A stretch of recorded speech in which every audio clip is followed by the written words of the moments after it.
Olá, boa noite, pessoal. Muito bem-vindos a mais um Pergunte para Rafa.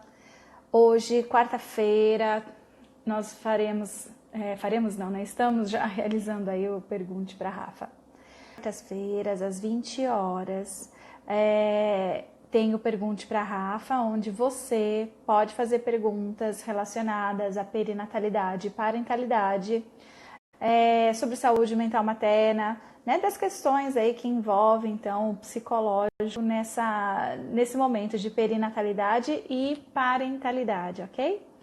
Então, a gente vai fazer essa semana novamente, tá? Vocês vão fazer a pergunta ao vivo e a gente vai conversando então, tá bom?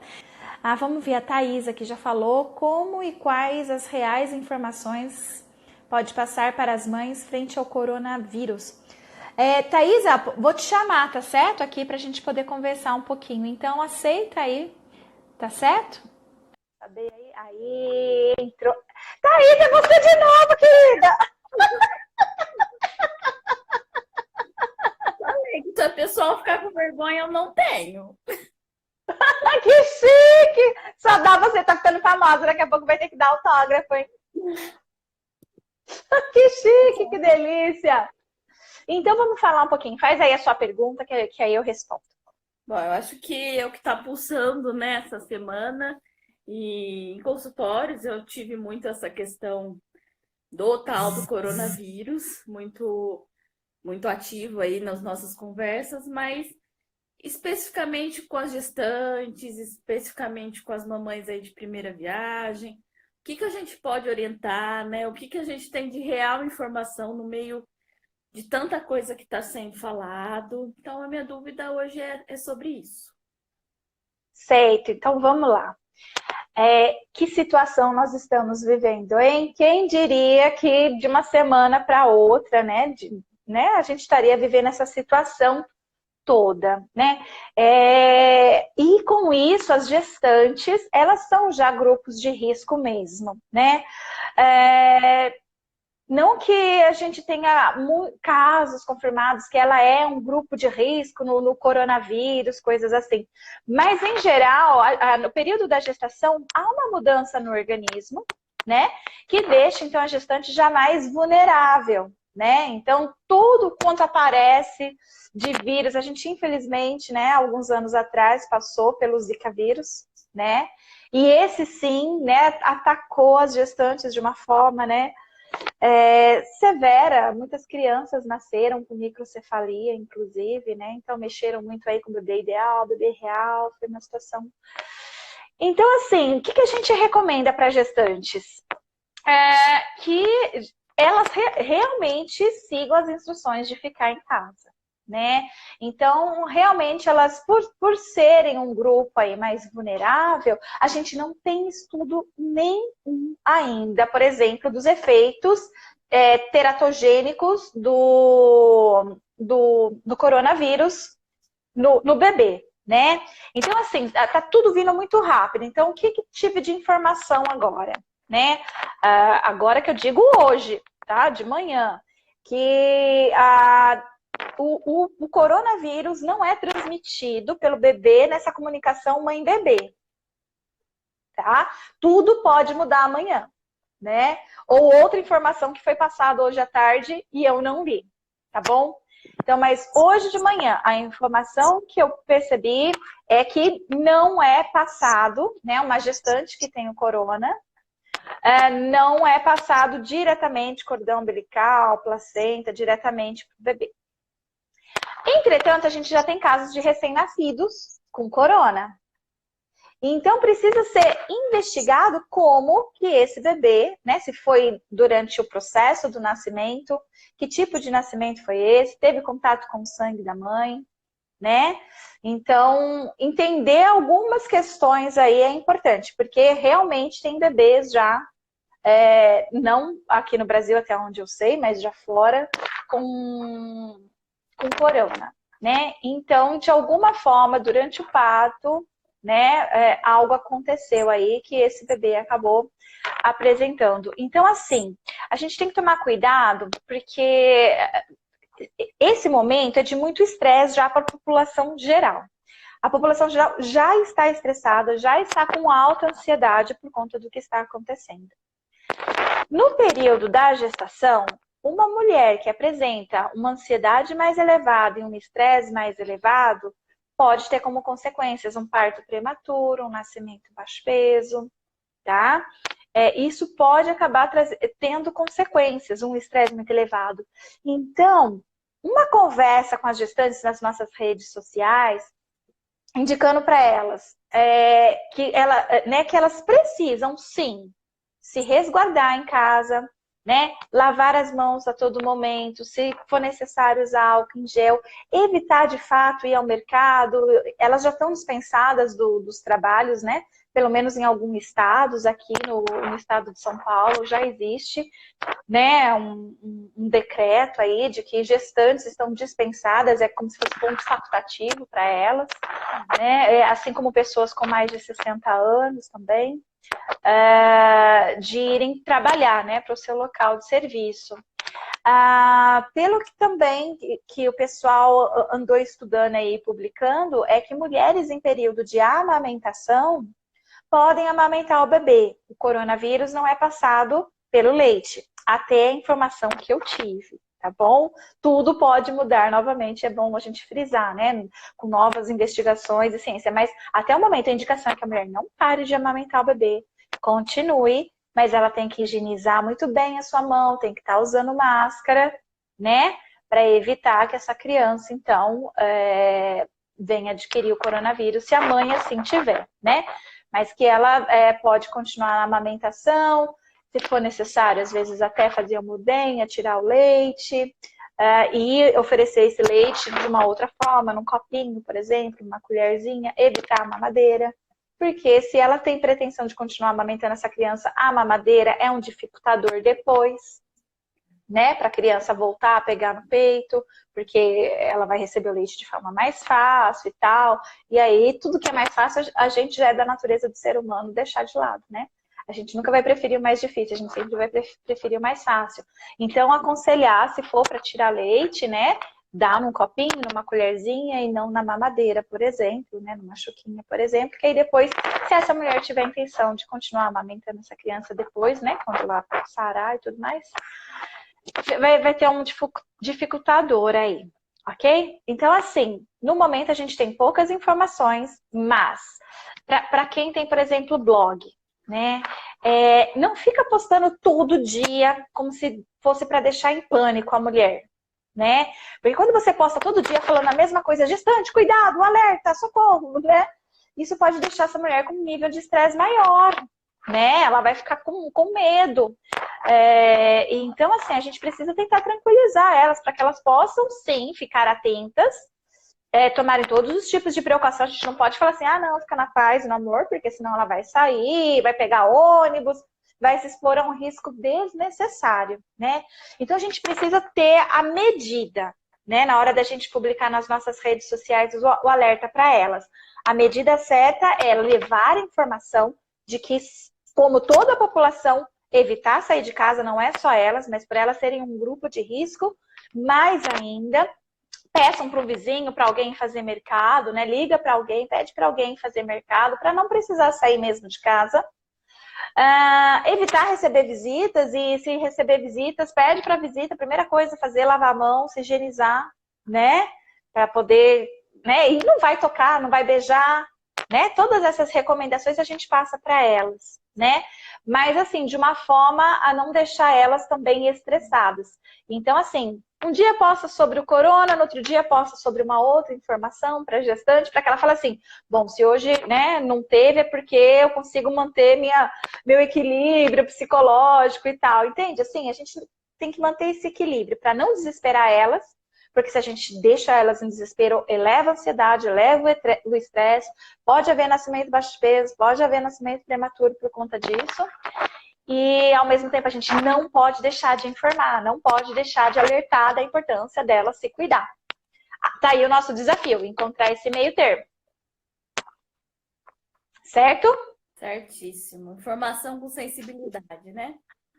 Perfeito. É isso aí. Tá joia. Obrigada. Então, tá bom, Thaisa. Beijo.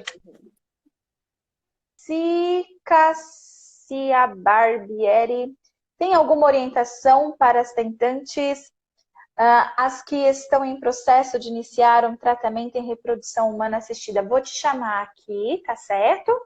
Para você poder fazer a sua pergunta ao vivo aqui, então. Simone entrou. Olá, boa noite, tudo bem? Oi, boa noite. Bem-vinda! Obrigada, Rafa. E aí, pode fazer a sua pergunta para eu poder... Na verdade, assim, a minha pergunta é para aqueles casos de tentantes, né? Que estão pensando em iniciar um tratamento na reprodução humana assistida. Porque, né, como a gente vem conversando sobre a questão da ansiedade, e a gente vê que isso atrapalha bastante, né? Então, seria nesse sentido uma pergunta. Certo! Então, vamos lá. Uma tentante, geralmente, para que ela possa entrar nesse processo de reprodução humana assistida, ela já está um pouco mais de um ano, realmente, ela e o parceiro tentando engravidar, né? Então, é só depois de passar pelo menos um ano de tentativa de uma gravidez, é que aí, então, começam a ver os exames, inclusive, para ver, né, se a mulher apresenta algo no organismo, ou se é o homem que apresenta algo no organismo, né? Para poderem fazer todo um tipo de tratamento aí. O fato é que esse processo, às vezes, pode ser muito estressor, né? E o cortisol, nesse momento, ele influencia, algumas pesquisas, pelo menos, mostram que ele influencia, né? Dificultando aí uma gravidez de fato, né? Que o espermatozoide encontre com o óvulo por vias naturais. E então, o que seria legal um psicólogo estar podendo trabalhar? Com técnicas de relaxamento, né? Então, enquanto esse casal está ali passando pelo médico, né? Os procedimentos médicos, fazendo avaliação médica, vendo orgânico, os testes e tudo mais, muita coisa vai acontecer na vida deles. O sexo, às vezes, pode não ser mais algo para o casal, mas algo para uma obrigação né, de precisamos engravidar, precisamos ser pais. Fica não mais no momento que o casal quer, mas no momento que tem que ser. Agora eu tô fértil, agora eu tô com a temperatura no pico, então agora é o horário. Fica uma coisa mais, talvez, mecanizada, né? Dependendo do casal. Então é importante trabalhar a sexualidade do casal para não estressar nem a mulher, nem o homem por conta disso, né? Então, formas que o casal devem e podem conversar sobre sexo, sexualidade deles, né? Para que possa ser uma coisa mais natural e não uma obrigação, tá certo? Isso ajuda bastante. E algumas técnicas também de relaxamento, né? Que a gente pode estar utilizando. Técnicas de respiração, técnicas de imaginação, técnicas de hipnose, né? Então, cada um tem uma técnica, não existe uma técnica única, né? Então, a gente pode pesquisar de acordo com a nossa abordagem, né? Inclusive, está utilizando algumas técnicas de relaxamento. E tá verificando, inclusive, fazendo é que a gente não tem mais o inventário de sintomas de estresse de Lip, que eu adorava aplicar esse instrumento, porque ele dá muito preciso se a pessoa tem ou não estresse, tem estresse, em que fase do estresse tá, e dependendo da fase a gente consegue perceber se tá tudo bem, tá tudo tranquilo, a gente consegue manter, ou se essa fase tá avançada, e aí a gente já tem indicativo de que as coisas não estão indo muito bem. E eu gostava de aplicar, e eu ia justamente orientar, né? Tipo, olha, se puder, aplica, mas não pode. Né? Então, a gente tá numa situação terrível, nós psicólogos. Não sei, você é psicóloga, né? Sim, sou psicóloga. Como que é seu nome? Como que é seu nome?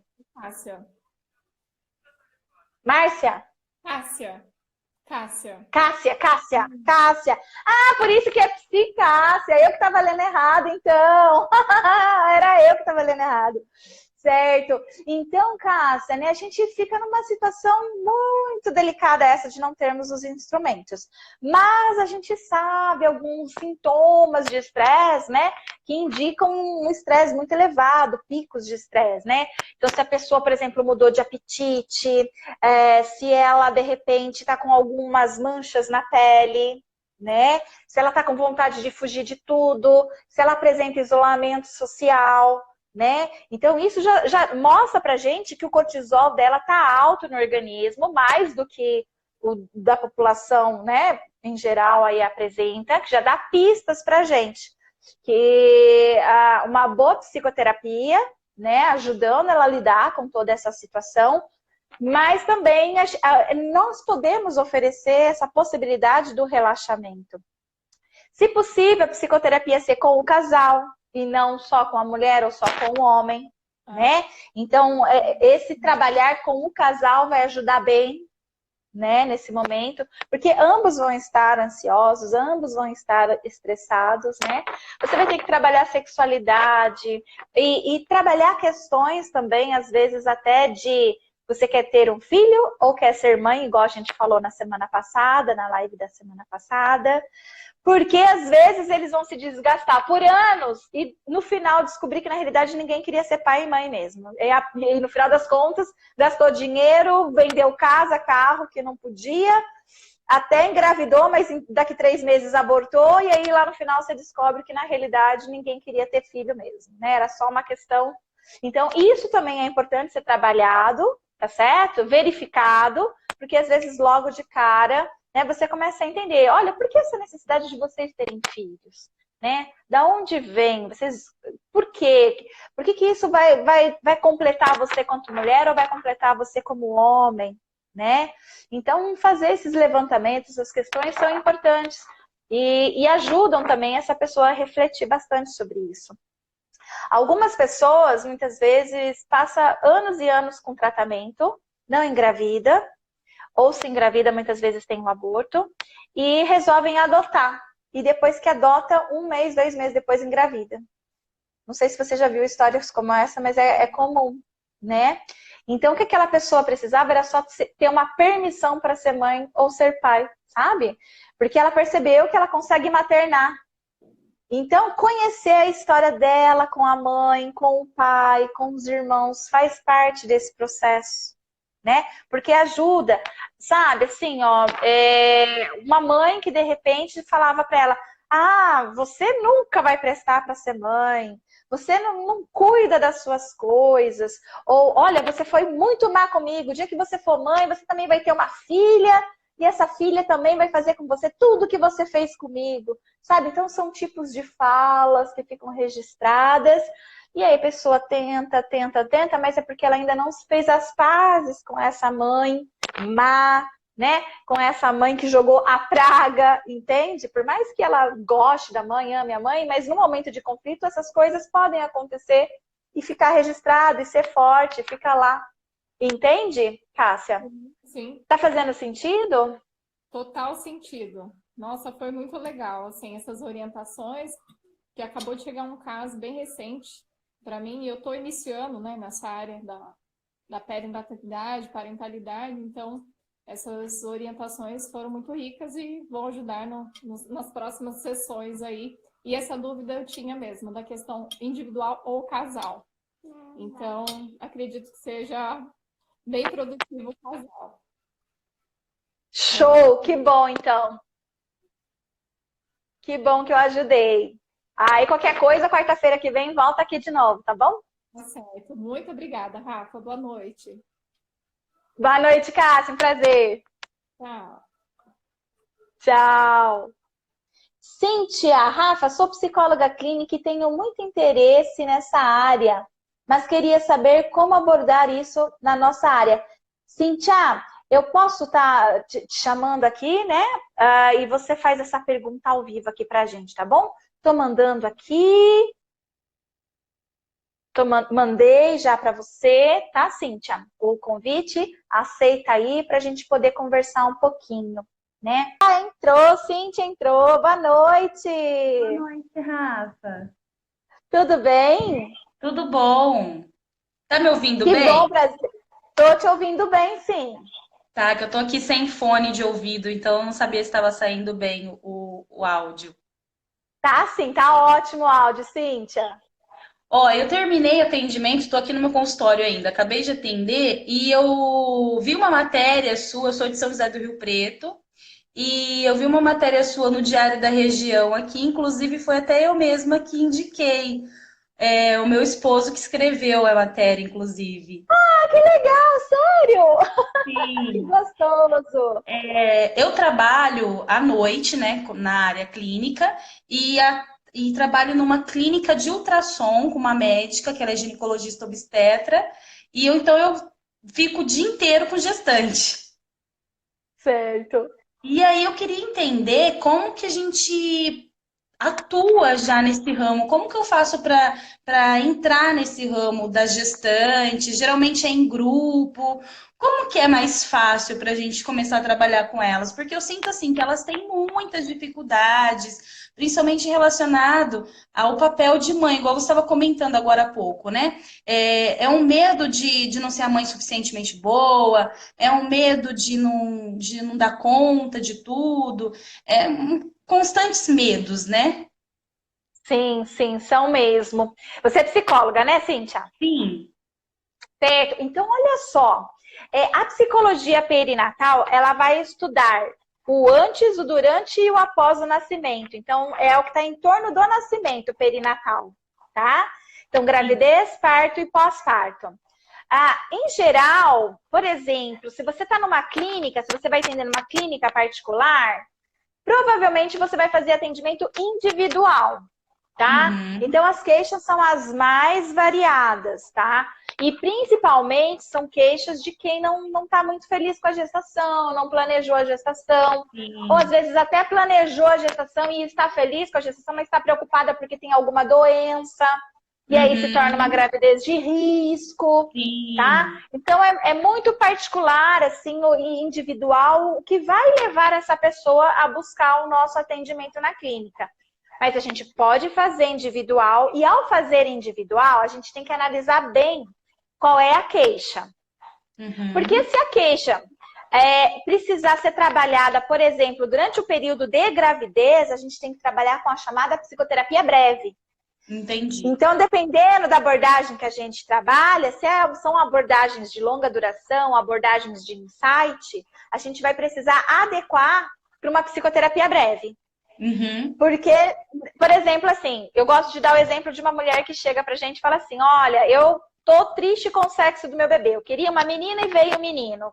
Não tô conseguindo me relacionar, não tô bem, tô triste, né? Às vezes até depressiva e etc, Sim. né? Não consegue se vincular com o bebê. Então, se a gente vai trabalhar com uma psicoterapia de longa duração, imagina essa criança com 2, Nossa, 3 anos e a gente, sim. né, fica uma situação bem Impossível. complicada. Por isso que a gente precisa saber e entender de psicoterapia breve, por exemplo. É um dos requisitos. Porque trabalhando com a psicoterapia breve, você estipula, olha, a gente vai trabalhar com foco, a gente vai falar só sobre isso. Então, tudo que está Uhum. relacionado a esse assunto, a gente vai estar trabalhando aqui. O terapeuta, ele é mais ativo, ele se coloca mais, ele pergunta mais, né? Uhum. Para que ele possa ter cada vez mais informações mais rápidas.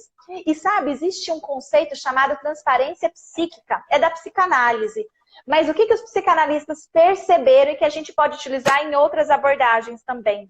Que no período da gestação, algo acontece que as nossas memórias, elas ficam muito mais fáceis de serem resgatadas, sabe? Entendi. Aquele conceito de recalque, né? É como se as nossas defesas ficassem mais desprendidas lá do fundo do inconsciente, né? E aí chega muito mais fácil. Durante a terapia de gestantes, independente da abordagem, tá? Só falando assim, elas começam a falar mais da infância delas, da relação dela com os pais, com os irmãos. Então, elas conseguem se lembrar muito mais fácil do que em qualquer outra fase do desenvolvimento humano, entende?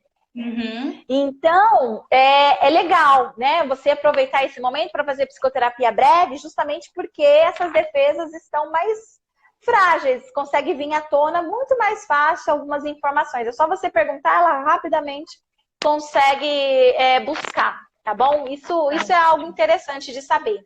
E a gente também pode trabalhar com grupos, mas os grupos eu recomendo bastante para a gente fazer um trabalho de prevenção primária. O que é prevenção primária? Quando a gente vai trabalhar para evitar que uma doença venha a ocorrer. Geralmente nós psicólogos trabalhamos quando algo já está ocorrendo. A pessoa já está com depressão, já está com ansiedade, já está com estresse, aí essa pessoa vem, procura a gente e a gente atende. Então a gente acaba trabalhando na prevenção secundária e terciária. Prevenção secundária é quando a pessoa já está doente, a gente vai evitar que ela se agrave, né? Ou venha a se cronificar para o pós-parto. E a prevenção terciária é quando a pessoa já está, né, no limite, a gente só está tomando cuidado para que não evolua para um suicídio, uma psicose, algo assim. Tá bom? Então, a minha proposta é que a gente trabalhe na prevenção primária, ou seja, trabalhar com grupos de gestantes, levando informações, conhecimento para que elas possam ter uma sensação de conhecimento que evite alta ansiedade, alto estresse. Entendi. Porque às vezes ela fica assim, ó, tô super ansiosa, nervosa com o parto. Não porque vão fazer isso comigo, porque fizeram isso com a minha vizinha, fizeram isso com a minha irmã, e vai acontecer comigo, e eu tô morrendo de medo, e ela fica num pico de estresse desesperador, né? E que pode ter consequências, igual a gente acabou de falar, para o bebê, inclusive, né? Sim. Uma pressão alta, né? Eclâmpsia, que é super perigoso e pode acontecer derivado do estresse. E então, o que a gente consegue? Evitar, levando informação sobre parto, por exemplo. Então, explica o que é parto normal, o que é violência obstétrica, sabe? Uma série de conceitos que a gente consegue explicar e isso ajuda a diminuir a ansiedade, estresse delas. Ai, ótimo. Percebe? Sim. Percebe? Então, dentro da psicologia perinatal, a gente consegue descobrir muitas coisas sobre gestação, as características psicológicas da gravidez, né? Quais são as alterações emocionais mais significativas, como prevenir essas alterações emocionais significativas. A gente aprende sobre parto, tudo sobre parto normal, cesárea, violência obstétrica, parto humanizado, sabe? Alojamento conjunto, amamentação na primeira hora. Então a gente aprende tudo sobre isso. O que um parto pode trazer de consequências para a saúde mental da mulher. Depois a gente aprende tudo sobre porpério, a loucura do porpério, bebê real, bebê imaginário, a amamentação, se a mulher deve ou não deve amamentar, ela tem ou não tem direito a escolher, quais são as alterações emocionais mais significativas nesse momento, como que afeta o desenvolvimento do bebê, a relação dela, a vinculação dela com o bebê, sabe? Então, assim, a gente aprende tintim por tintim, desde a gestação até o pós-parto. Quando a gente tem todo esse conhecimento, pronto, a gente se sente muito mais tranquila, muito mais à vontade de passar informação, de atender, de acolher, de prevenir. Então, o que precisa é a gente ter informação, né? Sim. Tendo informação, a gente se sente segura e consegue trabalhar tranquilamente com essa população, de forma individual, de forma grupal, como for. Tá bom? Ai, que ótimo, Rafa. Muito obrigada, viu?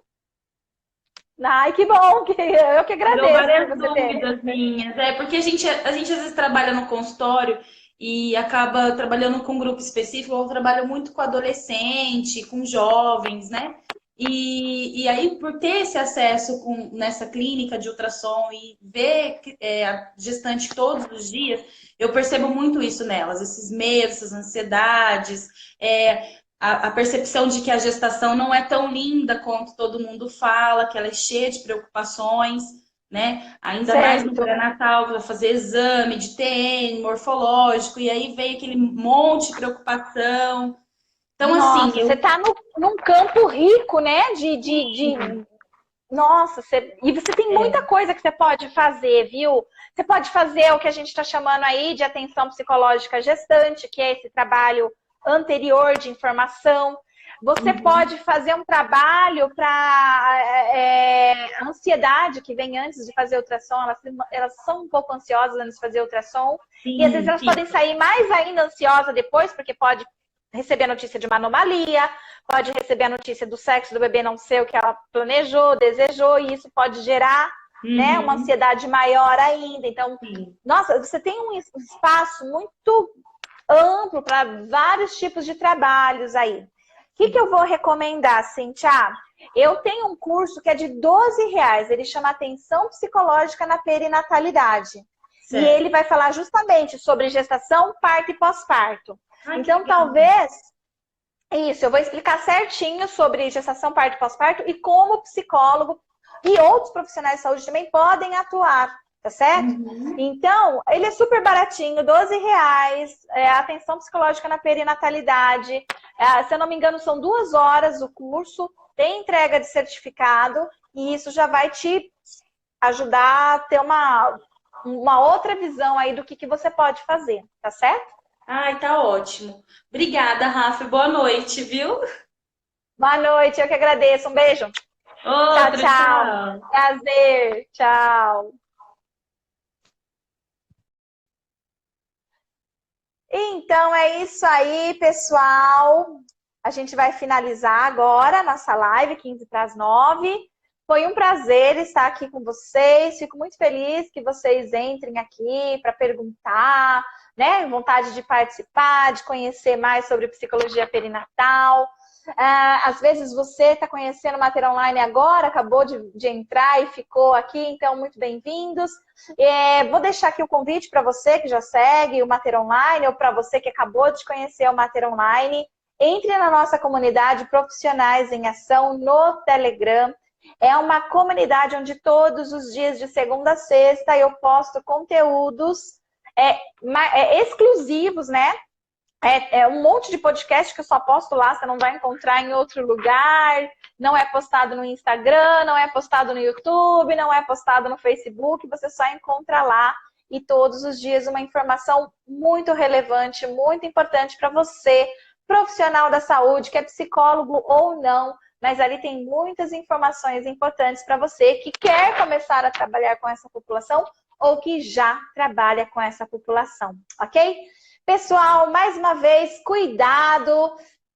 Se não precisar sair de casa, não saia, mas não percam também a comunicação social. A melhor coisa que a gente tem é se comunicar com o outro, façam lives, falem pelo WhatsApp, mantenham a vida social de vocês sim, né? Trabalhem em casa pela internet, leiam livros, levem informações, mas o que vocês puderem fazer para evitar de sair de casa, façam isso, porque a gente vai estar colaborando com a nossa saúde e a saúde de gestantes, de crianças, de recém-nascidos, de idosos, né? Todas essas pessoas que são grupos de risco aí, tá certo? Não vamos deixar, né, o que aconteceu na Europa acontecer aqui.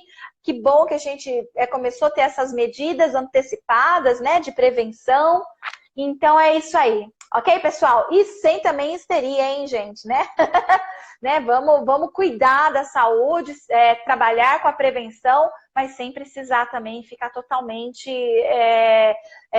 ansioso e estressado com tudo isso, né? Claro que é difícil a gente, né, manter a calma nessa hora, mas a gente precisa, né, tentar pelo menos aí levar essas coisas, né, de uma forma mais saudável, mais equilibrada, tá bom? Logo, logo tudo isso vai passar e a vida vai continuar aí pra gente. Um beijo para todo mundo. Tchau, tchau.